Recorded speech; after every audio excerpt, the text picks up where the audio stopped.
भारत में Bollywood film industry एवं media का केंद्र, सिटी ऑफ सेवन आइलैंड के लिए विख्यात मुंबई घाटकोपर के प्रजापिता ब्रह्मा कुमारी ईश्वरीय विश्वविद्यालय की मुख्य संचालिका के रूप में आदरणीय नलिनी दीदी जी निमित्त हैं।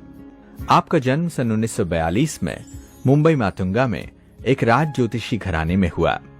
बचपन से आपको आध्यात्मिकता में बेहद रुचि थी। रहमदिल, फ्राक दिल, रचनात्मक दृष्टिकोण, मातृत्व भाव, हर्षित मुख, शांत चित्त, परोपकारी भावना आदि गुणों से आप सुशोभित हैं। आपको यह ईश्वरीय ज्ञान सन 1955 में मातुंगा मुंबई से मिला। आपने लौकिक पढ़ाई बीए ऑनर्स तक पूरी की है। आपको सन 1955 में सायन सेवा केंद्र पर ज्ञान की देवी मातेश्वरी जगदम्बा से और सन 1956 में संस्था के संस्थापक पिताश्री ब्रह्मा बाबा से मिलने का सौभाग्य प्राप्त हुआ। मम्मा की स्नेह भरी पालना, ब्रह्मा बाबा के पत्र से विशेष प्रेरणा प्राप्त करते हुए सन 1956 से दिल्ली, हापुड़, कानपुर, कलकत्ता, अहमदाबाद आदि सेवा स्थानों पर विशेष सेवाएं दी और सन 1967 से आप मुंबई घाटकोपर की सेवाओं को आगे बढ़ा रही हैं। इस सेवा केंद्र का उद्घाटन ब्रह्मा बाबा ने अपने कमल हस्तों से केक काट कर किया। स्वर्णिम संसार स्थापना के महान कार्य में सहयोगी बनकर अनेक जन जागृति के कार्यक्रम करते हुए आप ईश्वर को प्रत्यक्ष कर रही हैं।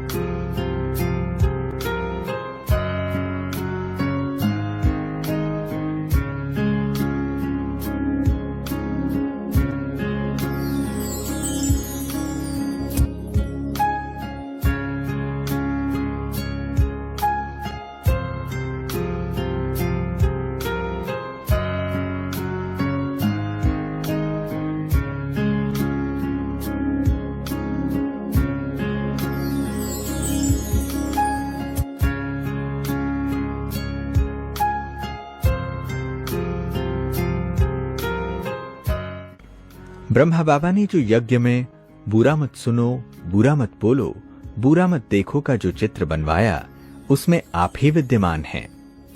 आप यज्ञ के लिए आदर्श मूर्त एवं ईश्वरीय विश्वविद्यालय के टीचर्स ट्रेनिंग के आप मुख्य टीचर हैं।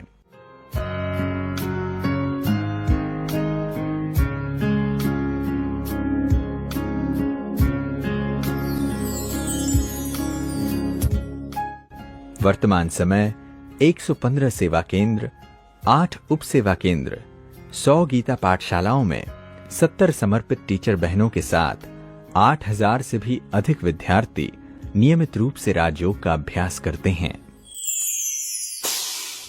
मेरी लौकिक माँ, जो कि विजय लक्ष्मी के नाम से बाबा मम्मा पहचानते थे, तो उनके साथ सायंस सेवा केंद्र पर छोटे बच्चे जैसे माँ के पीछे पीछे चले जाते हैं, ऐसे हम कभी कभी जाते आते थे।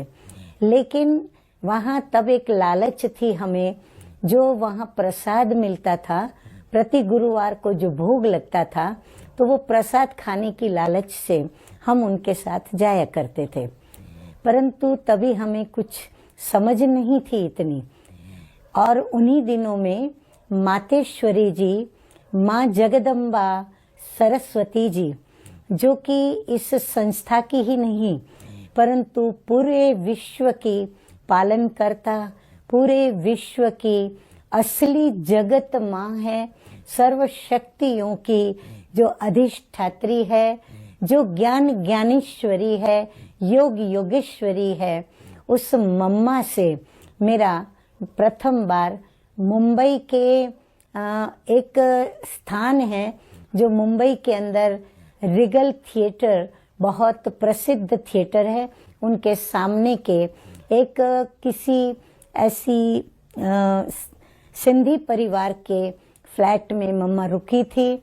हम वहाँ पर माँ के साथ गए, परंतु मेरे स्वभाव के अंदर बहुत फैशन, खाना पीना, गीत गाना, डांस करना, साथ साथ पढ़ाई भी करना और अन्य कई शौक ऐसे थे मेरे जो मुझे देखकर किसी को कभी भी ये नहीं लगेगा कि ये बच्ची या ये लड़की कभी भी कोई ऐसे ऊंचे जीवन में चल सकती है।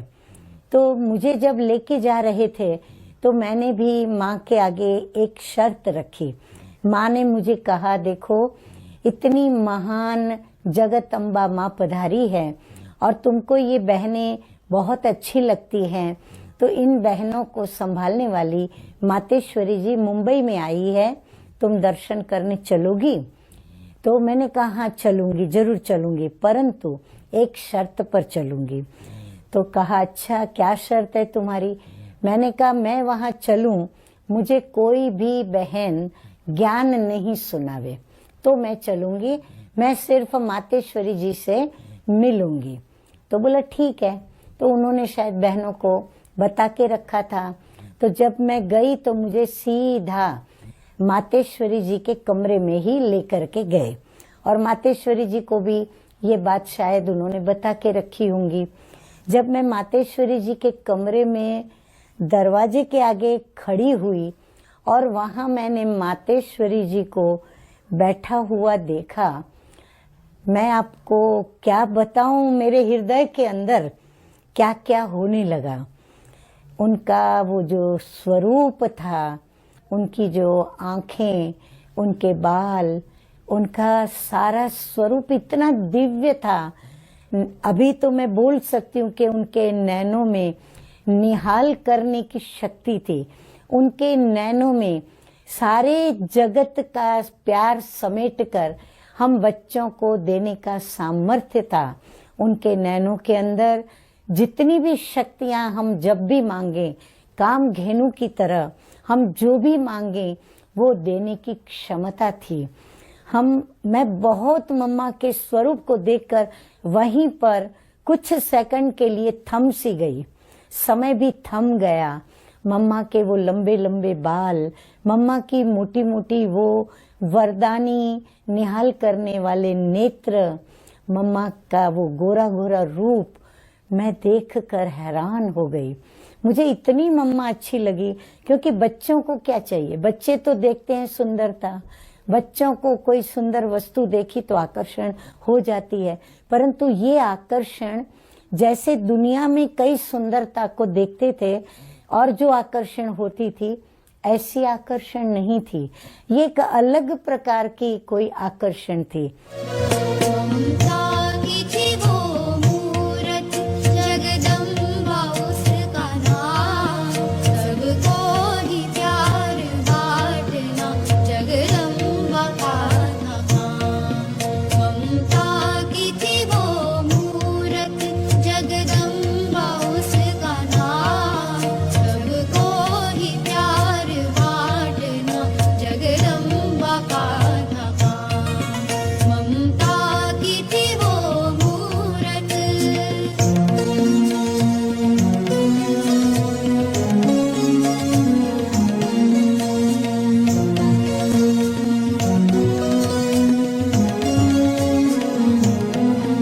मैं गई, मम्मा ने बुलाया, आओ बेटा आओ बैठो, आओ नलनी आओ बैठो। तो मैं जमीन पे बैठने गई, मम्मा गद्दी पे बैठी हुई थी। मम्मा ने कहा नहीं वहां नहीं, इधर आओ, मेरे बाजू में बैठो, मेरे पास बैठो। मैं बहुत खुश हो गई। छोटी जो थी, इतना मुझे महत्व मिला, मान मिला, सम्मान मिला, मैं बहुत खुश हो गई। मैं मम्मा के बाजू में बैठी, परंतु मुझे सच कहूं तो कुछ सूझ नहीं रहा था। मैं मम्मा को ही देखती रहती थी। तो मम्मा ने मेरे को एक प्रश्न पूछा। अचानक जैसे कानों में कोई मधुर, जैसे वीणा की तार गूंजती है, ऐसे मम्मा के मधुर स्वर मेरे कानों में पड़े प्रश्न के रूप में। मम्मा ने कहा, बताओ तुम्हारा जीवन का लक्ष्य क्या है? तो मैंने जब ये सुना तो मैंने तो कभी जीवन को इतनी गंभीरता से उठाया ही नहीं था कि जीवन में कोई लक्ष्य बनाना होता है या कोई करियर बनानी होती है या क्या। मैंने बड़े अल्लड़ होकर के जवाब दे दिया कि खाना पीना और मौज करना। तो मम्मा बहुत मीठा, इतना मीठा मुस्कुराई। वो छवि तो देखने वाली थी। आज तक वो छवि मेरे हृदय को जैसे कि बलिहार जाऊं उस पर, छवि आज भी तादृश्य है। तो मम्मा बहुत मीठा मीठा मुस्कुराई, बोला बस इतना ही। तो मैं मम्मा को देखती रही। इतने में क्या हुआ कि मम्मा और मैं जहाँ बैठे थे वहाँ ऊपर एक खिड़की थी। तो वो खिड़की से एक चिड़िया उड़ करके और दूर एक ट्यूबलाइट पर घोंसला बना हुआ था। अब वो घोंसला मम्मा ने ही हटाने नहीं दिया था, क्योंकि उसमें चिड़िया ने अंडे रखे हुए थे। पर वो अंडे उस समय फूट चुके थे और उनके बच्चे जो थे, वो 2-3 बच्चे, वो चिड़िया जैसे ही आई तो बच्चे घोंसले से आधा इतना उनका मुंह दिखता था, तो वो चोंच खोल के ऐसे खड़े हो गए थे जैसे। तो चिड़िया ने क्या किया, जो भी वो चोंच में भर कर के लाई थी, उसने अपने बच्चों के मुंह में नंबरवार डाला। मम्मा ने कहा, ये देख रही हो क्या है ये? मैंने कहा मम्मा, ये जो घोंसले में बच्चे हैं उनकी ये माँ है, तो वो उनके लिए खाना लेके आई है, वो उनको खिला रही है। मम्मा ने कहा राइट। मम्मा ने कहा अभी मैं तुमको एक बात बताती हूँ, तुम ध्यान से सुनो। मम्मा ने कहा देखो, तुम हो मनुष्य प्राणी, ये है पशु पक्षी प्राणी, ऐसे पशु प्राणी भी होते हैं। तो जो भी संसार के अंदर प्राणी हैं, उन सभी प्राणियों में सर्वश्रेष्ठ कौन है? पशु, पक्षी या मनुष्य? मैंने कहा मनुष्य। तो बोला क्यों? मैंने कहा मनुष्य क्यों, वो मैं जवाब नहीं दे पाई। क्यों? मैं सोचने लगी। मम्मा ने कहा देखो, यदि तुमने भी मनुष्य जीवन प्राप्त करके, क्योंकि मनुष्य को विशिष्ट बुद्धि मिलती है, मनुष्य को विशेष कर्मेंद्रियां प्राप्त है, मनुष्य विशेष कर्म कर सकता है, तो ये सब उसको विशेष रूप से प्रभु के वरदान के रूप में ये मनुष्य शरीर मिला हुआ है। अब ये बच्चे पैदा किया इसने, बच्चे पैदा करने के बाद वो उनको खिलाती है, पिलाती है, पालना करती है, और बच्चे जब उड़ने लायक बनेंगे उनको उड़ना सिखा करके वो फ्री हो जाएगी। ठीक वही कर्म वही तुमने भी किया, या मनुष्य ने भी वही किया कि बड़े होंगे, शादी होगी, फिर बच्चे पैदा करेंगे, उनकी पालना करेंगे, उम्र लायक होंगे, शादी कराएंगे, फिर वही सिलसिला संसार में चलता रहता है। अगर वही काम तुमने भी किया तो तेरे में और उसमें कोई फर्क रहा? मैंने कहा कोई फर्क नहीं हुआ। तो बोला अब बताओ क्या होना चाहिए? मैंने कहा बहुत फर्क होना चाहिए। तो बोला अभी कैसे फर्क जीवन का बनाओगी, क्या करोगी? फिर मम्मा ने मुझे पौना घंटा बैठकर मनुष्य जीवन का लक्ष्य क्या होना चाहिए, क्योंकि मनुष्य प्रभु की एक ऊंची रचना है, तो ऊंचे मनुष्य को ऊंचा लक्ष्य बनाना चाहिए, और जिस लक्ष्य से जीवन व्यतीत करना है तो वो लक्ष्य जीवन में बना करके और वो कर्म करना शुरू करना चाहिए। कहने का तात्पर्य, मम्मा ने मुझे ईश्वरीय विद्यार्थी बन करके और मनुष्य से देवता बनने का और दिव्य श्रेष्ठ कर्म करके श्री लक्ष्मी नारायण जैसे पद को प्राप्त करने का लक्ष्य जैसे कि उस पौने घंटे में पक्का करा दिया। और मेरा इस प्रकार मम्मा से अलौकिक जन्म हुआ। तो जब हम मधुबन में गए तो हमारे साथ हमारी ब्राह्मणी भी चली। तो मधुबन में इतना हमको अंदर में उत्सुकता थी, और तभी मधुबन माना सिर्फ पोखरान हाउस था, जो एक बिल्कुल छोटा सा पुराने समय का बना हुआ जैसे एक कॉटेज था। और आजू बाजू बड़ी बड़ी पहाड़ियां और जंगल था। ऊपर गए तो मम्मा के कमरे में गद्दी बिछी हुई थी, मम्मा बैठी थी, फिर बाबा बैठे थे। और मधुबन में तभी करीब 12 से 15 अगर भाई बहन आ गए माना मधुबन फुल। और आज हमारे मधुबन के अंदर अगर 30-35 हजार या उनसे भी बढ़कर आते तभी कहते हाउसफुल। आप समझ सकते हो कि इन 60 वर्षों के अंदर हमने क्या क्या नहीं देखा होगा।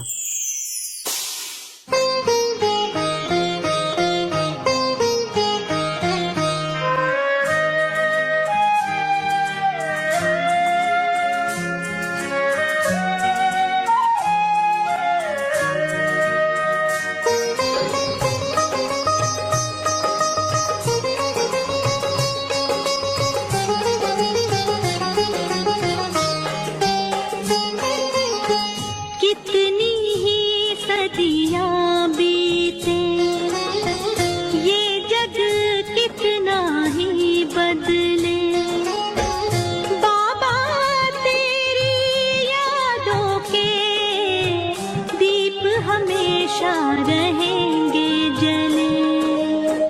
कितनी ही सदियां बीते, ये जग कितना ही बदले, बाबा तेरी यादों के दीप हमेशा रहेंगे जले। Seldom it happens that we get a chance to meet Goddess in human form, and I am so fortunate that I got to meet Rajyogini Nalini Didi ji, who is Sakshat, if you can see, she is Goddess Saraswati. And I'm really fortunate that I have got chance to learn from her so many things. And in spite of so much of knowledge, she has always been kind enough to teach children like us. दीदी की जो मुख्य विशेषता, जो बहुत अच्छी विशेषता जो मुझे नजर आई, वो दीदी का प्यार मुरली से। इतना प्यार है और वही उमंग उत्साह से सिखाती भी है, पढ़ाती भी है मुरली, और हमारे अंदर भी वही उमंग उत्साह और प्यार भरता है मुरली के लिए। कितना बड़ा सौभाग्य है मेरा और हम बच्चों का। दीदी के जीवन में मैंने देखा कि दीदी सहन शक्ति की एक मूर्ति है। दीदी घाटकोपर के लिए एक गंगा जैसी पवित्र हस्ती है, जिसमें कोई भी ज्ञान पिपासु आता है, अपने ज्ञान की प्यास बुझाता है और धन्य धन्य होके, भरपूर होके जाता है।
बातें, परीक्षाएं, समस्याएं, परिस्थितियां, जीवन में उतराव चढ़ाव आया।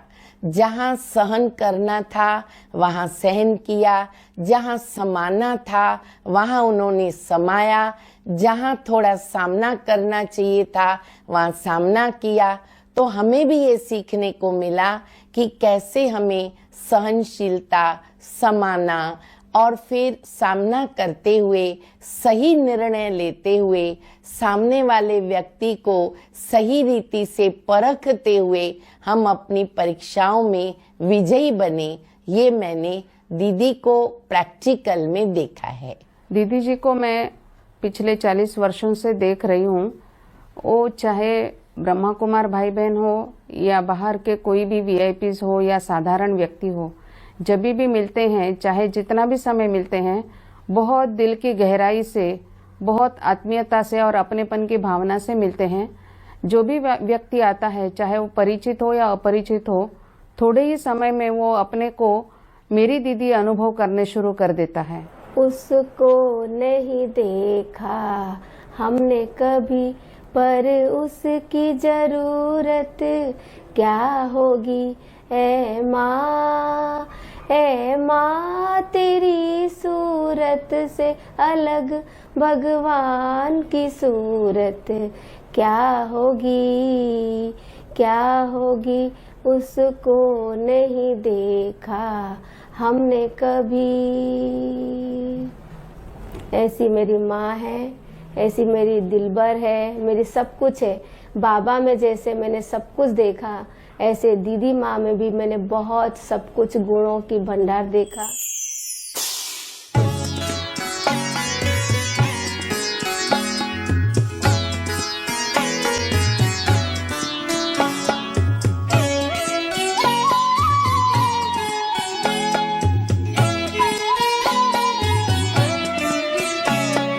चेतन उपवन में खिलते हैं, चेतन उपवन में खिलते हैं, मन के सुमन हजार। परम पिता से पाती रूहें, प्रतिपल प्यार अपार, प्रतिपल प्यार अपार। चेतन उपवन में खिलते हैं, मन के सुमन हजार। परम पिता से पाती रूहें, प्रतिपल प्यार अपार, प्रतिपल प्यार अपार।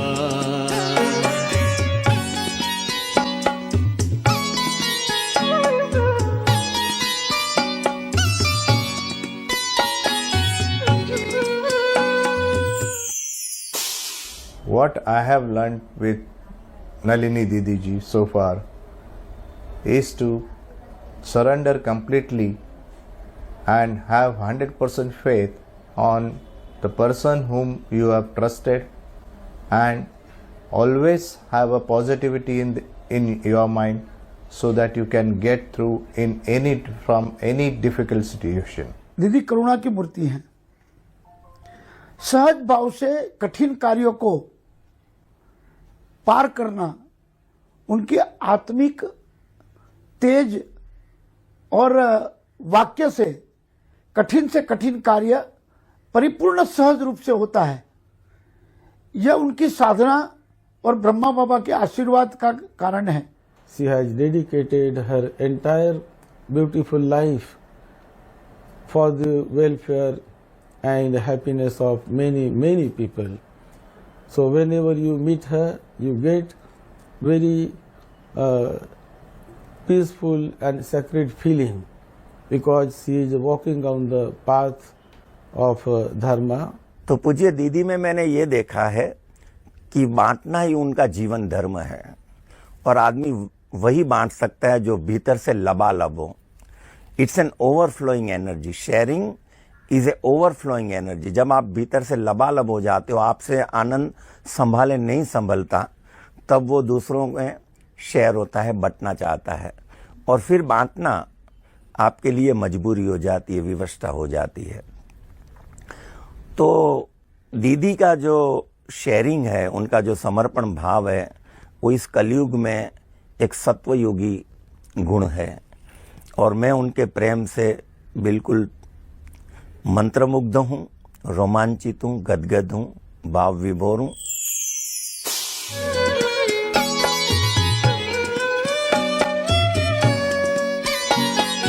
भगवान है परम पिता शिव, ब्रह्मा जिसका माली।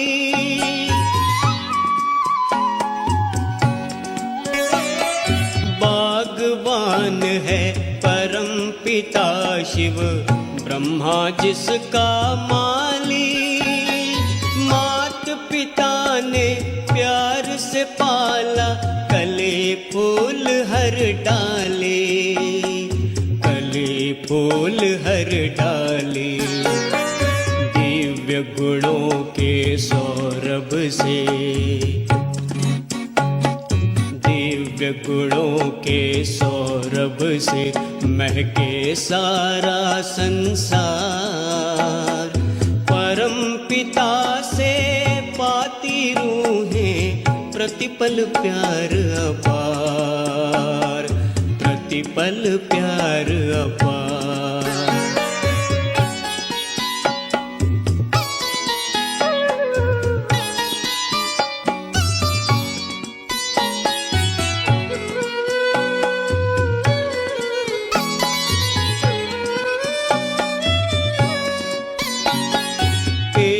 पिता के हम सब बच्चे, आत्मा भाई भाई।